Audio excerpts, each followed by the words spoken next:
श्री प्रभुपाद जी ने अपने पूरा जीवन काल में भगवान वाणी के प्रचार करने के लिए संपूर्ण उत्सर्ग किए थे अपने जीवन को, अपने संपूर्ण शक्ति को। और इतने कठोर रूप से उन्होंने प्रचार किए थे कि उनके जो प्रचार की, उनके जो व्यवहार, जो उनके जिस प्रकार से उन्होंने कहते, उनको कोई समझ नहीं पाते, बड़े अद्भुत था उनके क्रियाकलाप। एक घटना कि जब उन्होंने नवद्वीप धाम में अपने जो मूल मठ में थे, तो वहाँ कई लोग उनके शरणापन्न होकर के उनके सेवा में थे। तो एक युवक उनके साथ रहता था, सेवा कर रहा था। तो अनेक साल वहाँ रहने के बाद में तो एक दिन उन्होंने भक्तिसिद्धांत प्रभुपाद गुरु जी से उन्होंने प्रार्थना की कि मुझे उनका घर था कलकत्ता में, कहीं कलकत्ता के पास, बोला कि माता जी की तबीयत खराब है, देहांत में वो सीरियस में जाना है। तो भक्ति सिद्धांत ठाकुर मना किया उनको, बोले नहीं, बोले मैं आ जाऊँगा बोल करके, बोले नहीं तू जा करके आ जाए कि गारंटी क्या है आदेश नहीं दिए उनको। वो बहुत रिक्वेस्ट किया था, उनको समझाए, बोले तो धाम के आश्रय लिए हो और वहाँ जाएंगे तो वो रोना धोना होगा, वो बोलेंगे तो फिर रुक जाएगा, तो आ नहीं पाएगा। समझा तो फिर गुरु जी का आदेश नहीं मिला, मान करके रुक गया, फिर गया नहीं। मन में बड़ा दुख हुआ उसका, मुझे नहीं छोड़ते हैं।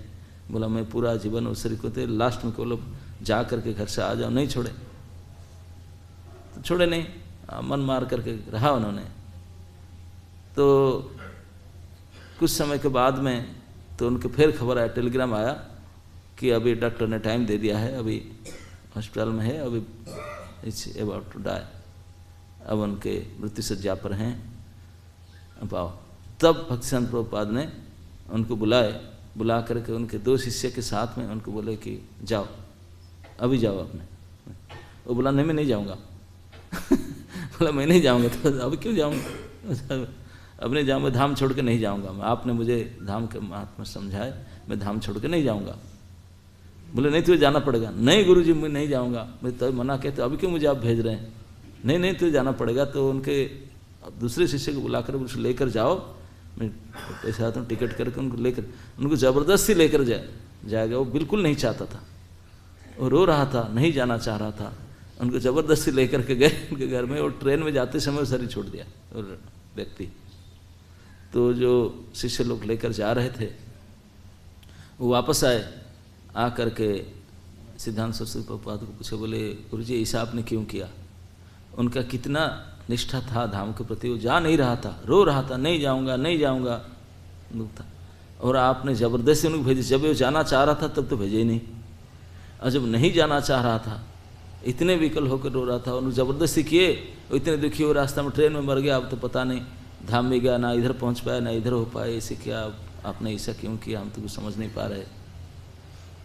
इस रिपोर्ट को सुन करके सिद्धांत सरस्वती थोड़ा दुखी हुए, दुखी हो करके सारे शिष्य के सामने बोले आप नहीं समझ सकते हैं मैं इसलिए क्यों किया, क्योंकि तभी मैंने नहीं छोड़ा था, तभी रहता था तो धाम में, लेकिन मन था उनके घर में, वही चिंतन था मैं जाऊँ घर में मन था। बोले अभी मन था धाम में, लेकिन मैं उसके इसलिए भेजा जाओ, और उसका मृत्यु हुआ। तो ही भगवान जो कहते हैं मरते समय में भगवान प्राप्ति होते फॉर्मूला, वो नहीं कहे कि कौन सा जगह में रहेंगे, एड्रेस कौन सा है, वो क्या कहें मन कहाँ है। तो इसलिए आप नहीं समझ पाएंगे, उस स्थान से कोई महत्व नहीं, मन की स्थिति के महत्व है। और उनका धाम से बाहर गया तो बहुत सीरियसली धाम को उन्होंने सोच रहा था, यहाँ रहने से इतना आकर्षण नहीं होगा जितना आकर्षण यहाँ से बाहर जाकर होता है। तो इसलिए वो वास्तविक धाम प्राप्त किया उन्होंने, तो इसलिए मैं ऐसा कराया।